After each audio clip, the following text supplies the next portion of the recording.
Hello friends, welcome to AH times. Friends, మన యొక్క AP రాష్ట్ర వ్యాప్తంగా ఆధార్ కార్డ్ ఎవరైతే కలిగి ఉన్నారో వీరందరికీ సంబంధించి ప్రభుత్వం నుండి 2 శుభవార్తలు అయితే వచ్చాయి. అయితే ఆ శుభవార్తలు ఏంటి, దానికి సంబంధించిన పూర్తి వివరాలు తెలియజేస్తాను. ఈ వీడియో మీకు నచ్చినట్టయితే లైక్ చేసుకొని ఛానల్ను సబ్స్క్రైబ్ చేసుకున్న వారు వెంటనే ఛానల్ కూడా సబ్స్క్రైబ్ చేసుకొని ఫాలో అవుతారండి. అయితే దీనికి సంబంధించిన నోటిఫికేషన్ కూడా అయితే వచ్చింది. ఈ నోటిఫికేషన్లో ఏమేమి డీటెయిల్స్ ఇచ్చారు ఏంటనేది మీకు క్లారిటీగా ఎక్స్ప్లెయిన్ అయితే చేస్తాను.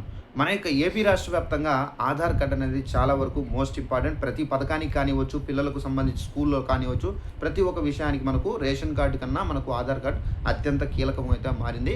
అయితే ఈ ఆధార్ కార్డుకి సంబంధించి మనకు శుభవార్తలు ఏంటని చూసుకున్నట్లయితే, ఆధార్ కార్డులు ఉన్నవారు తప్పనిసరిగా 10 సంవత్సరాలు మీ యొక్క ఆధార్ కార్డుకు కంప్లీట్ అయి ఉంటే తప్పనిసరిగా మీరు అప్డేషన్ అనేది చేసుకోవాలి. ఈ అప్డేషన్ అనేది చేసుకోవాలని చెప్పేసి మనకు కేంద్ర ప్రభుత్వం నుండి ఈ రూల్ అనేది రిలీజ్ అయింది.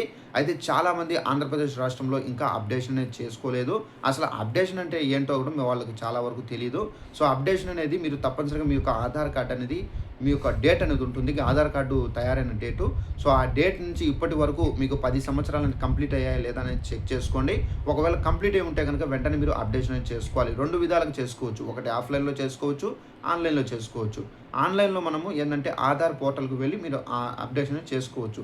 ఒకవేళ మీరు ఆధార్ పోర్టల్ వెళ్ళలేరు, మీరు అప్డేషన్ అనేది ఆన్లైన్లో చేసుకోలేరు, సో అలాంటప్పుడు మీరు ఆఫ్లైన్లో చేసుకోవచ్చు. ఆఫ్లైన్ అంటే మనకు మీ సేవా కేంద్రాల్లో చేస్తారు, పోస్ట్ ఆఫీస్ కేంద్రాల్లో చేస్తారు, అక్కడికి వెళ్ళి మీరు చేసుకోవచ్చు.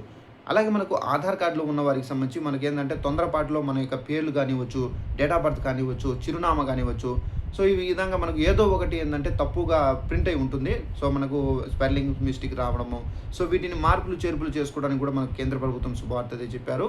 అయితే ఈ మార్పులు చేర్పులు కూడా సేమ్ అండి, మీరు ఆఫ్లైన్లో చేసుకోవచ్చు, ఆన్లైన్లో చేసుకోవచ్చు.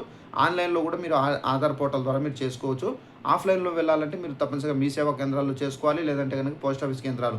సో తప్పనిసరిగా మీ సేవా కేంద్రాలు అనేది మనకి ఎక్కడ కూడా ఉంటాయి కాబట్టి అక్కడికి వెళ్తే కనుక వాళ్ళకు ఒక ₹100 సో ₹150 ఇచ్చేస్తే కనుక వాళ్ళే మీకు ఈ ఆధార్కి సంబంధించినటువంటి కరెక్షన్ అనేది చేసి ఇచ్చేస్తారు. సో ఈ విధంగా ఏంటంటే మనకు ఆధార్ కార్డుల్లో ఈ కరెక్షన్ కానివ్వచ్చు, అప్డేట్ అనేది మనం తప్పనిసరిగా చేసుకోవాలి. కొంతమందికి ఒక డౌట్ రావచ్చు. సో ఒకవేళ ఆధార్ కార్డుకి మనం ఇది చేసుకోకపోతే మన యొక్క కార్డు అనేది రద్దు అవుతుందా అని చెప్పేసి కొంతమందికి డౌట్ రావచ్చు. సో కార్డు ఏమీ రద్దు కాదు, బట్ ఏంటంటే గవర్నమెంట్ పెట్టినటువంటి రూల్ అనేది మనము తూచా తప్పకుండా మనం అమలు చేయాలి. కాబట్టి ఒకవేళ మనం అప్డేట్ చేసుకోకపోయినా సడన్గా మీ యొక్క కార్డ్ అనేది డీయాక్టివేట్ అయిందని ఒక రూల్ పెట్టినా కానీ మేబీ డీయాక్టివేట్ అయ్యే అవకాశం అయితే ఉంది. సో అలా కాకుండా మనం ఏంటంటే ఈ అప్డేషన్ అనేది చేసుకుంటే మన కార్డులు అనేవి సేఫ్గా ఉంటాయండి. సో వీడియో నచ్చినట్లయితే లైక్ చేసుకొని ఛానల్లో ఫాలో అవుతానండి. Thanks for watching this video. All the best.